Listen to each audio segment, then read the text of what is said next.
అధ్యక్ష. 6 నెలల్లో మెగా అధ్యక్ష చాలా స్పష్టంగా 4వ పేజ్ ఒకసారి దయచేసి గౌరవ సభ్యురాలని చదవమంటున్నా అధ్యక్ష. To date, investors have pledged investment of 6.5 lakh crores with an employment potential of over 4 lakh jobs. Potential. ఇచ్చామని ఎక్కడ చెప్పాం మేడం? మేము ఇచ్చామని చెప్పలేదు మేడం, ఇక్కడ పొటెన్షియల్ అని చెప్తున్నారు. ఎందుకు మీరు తప్పు రాసి చెప్తున్నారు అధ్యక్ష? చూపించండి అధ్యక్ష, ఇది కరెక్ట్ కాదు అట్లా ఉందా? తెలుగులో అలా ఉందా? తీయండి, తెలుగు కూడా తీయండి. తెలుగు కూడా వచ్చమ్మా, తెలుగు తీయండి, పుస్తకం తీయండి, నో ప్రాబ్లం.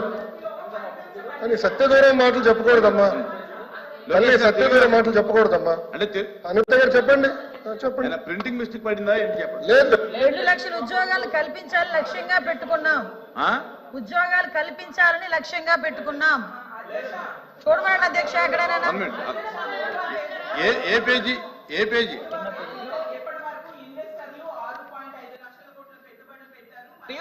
4 లక్షల మందికి ఉపాధి అవకాశాలు కల్పించబడినది స్పష్టంగా రాసుంది అధ్యక్ష. నేను అదే చెప్పాను అధ్యక్ష.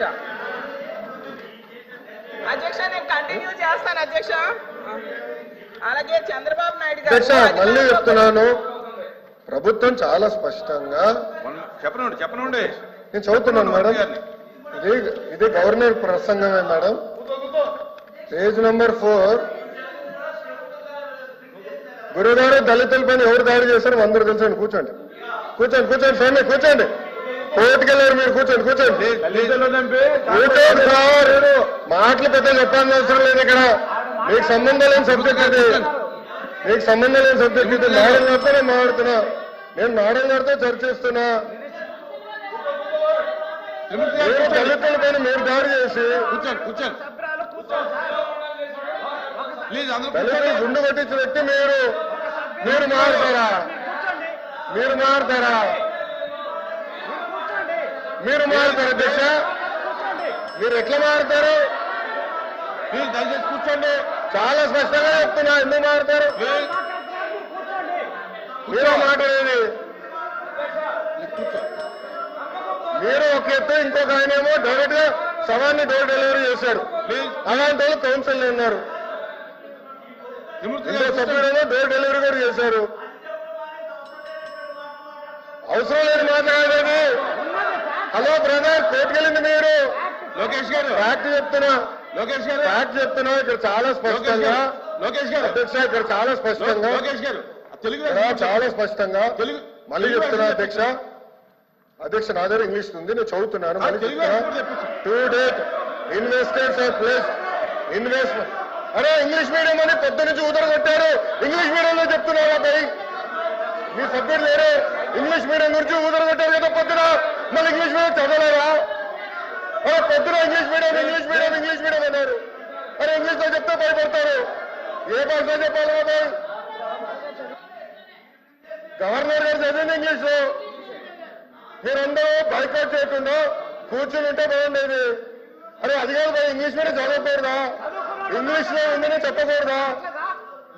అరే మీరే ఇంగ్లీష్ మీడియం అని పెద్ద ఊదరగొట్టారు. నేను స్పీచ్ ప్రిపరేషన్ వెళ్ళినప్పుడు సబ్మిట్ చేసి ఇంగ్లీష్ మీడియం ఎత్తేస్తామని కూడా మాట్లాడారు. మరి ఎట్లా బాబాయ్? తెలుగులో మాడితే చెప్పంటారు, ఇంగ్లీష్ లో మాడితే చెప్పంటారు, ఇంకే భాష మాట్లాడాలి? లోకేష్ గారు సార్ క్లియర్ గా 4వ పేజ్ లో to date investors have pledged investment of 6.5 lakh crores with an employment potential of 4 lakh jobs. అధ్యక్ష ఇది మా పార్టీ విధానం, ఇది ప్రభుత్వ నినాదం.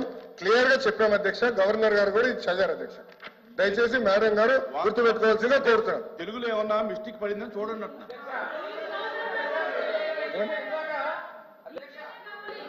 ఇందాక సభ్యులు మాట్లాడి ఇంగ్లీష్ మీడియం తెలుగు మీద కించపరిచారు అధ్యక్ష. మీరు ఇంగ్లీష్ మీడియంలో చదివారు, మీనింగ్ కమ్యూనికేట్ అయింది అధ్యక్ష. బుక్ లో రీడౌట్ చేసిన తర్వాత మెసేజ్ కమ్యూనికేట్ అయింది అధ్యక్ష. మెసేజ్ కమ్యూనికేట్ అయింది. వాళ్ళు ఇంగ్లీష్ మీడియం గురించి మాట్లాడారు. ఇందులో ఒకవేళ ప్రింటింగ్ మిస్టేక్ ఉంటే ఉండొచ్చు, ఆయన క్లియర్ గా చెప్పారు కదా అధ్యక్ష. గవర్నర్ గారు ఏం చదివారు ఇంగ్లీష్ లో? గవర్నర్ గారు ఇంగ్లీష్ లో చదివిందని వాళ్ళు ఇంగ్లీష్ అడిగారు కాబట్టి మా మంత్రి గారు ఇంగ్లీష్ లో చెప్పారు. కల్పన జయంగా ఈ ప్రభుత్వం పనిచేస్తుంది.